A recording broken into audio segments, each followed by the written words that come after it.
So I am pleased to inform everyone that Seattle has been liberated. The Capitol Hill Autonomous Zone, otherwise known as CHAZ, I think they switched their name to CHOP, but I'm told they went back to CHAZ, was a failed 4-week Democrat experiment by the radical left, and the results are in. Anarchy is anti-American. Law and order is essential. Peace in our streets will be secured. While the Democrat mayor of Seattle proclaimed that CHAZ was to be, quote, the summer of love, in fact, it was not. And other failed Democrat politicians also remained passive or even silent in the face of anarchy. But while that happened, President Trump set the tone. Law and order must prevail to preserve peace in our streets. The president is not the Democrat governor of the state of Washington. The president is not the Democrat mayor of Seattle.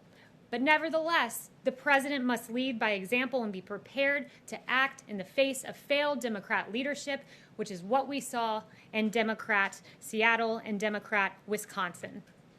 President Trump has always stood on the side of law and order, and we are pleased to report that law and order has prevailed and Seattle has been liberated from the anarchists. In President Trump's America, autonomous zones will have no sanctuary. The BAZ, B-H-A-Z, which stood for the Black House Autonomous Zone across from the White House, was swiftly dismantled. 100 anarchists were arrested for rioting and destruction of federal property here in D.C. I believe that number is now above 300.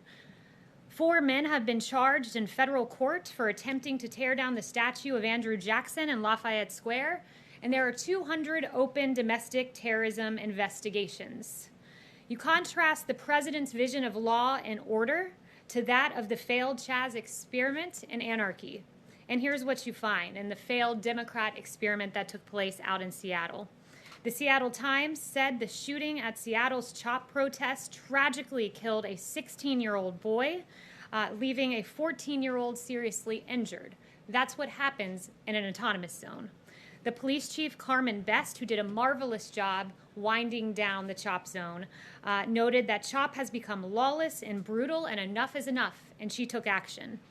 According to reports, quote, police also investigated several vehicles circling the CHOP zone with people inside carrying firearms and wearing body armor. This was no, quote, summer of love, as the Democrat mayor in Seattle said. And President Trump compelled action. He has said, take back your city now. If you don't do it, I will. He has said this is not a game. These ugly anarchists must be stopped immediately, move fast. And finally, the Democrat mayor in Seattle, who was long delayed, finally gave the order to dismantle the CHAZ, and it was an admission. It was an admission that President Trump's vision is right, that anarchy is wrong, and that law and order bring peace. And with that, I'll take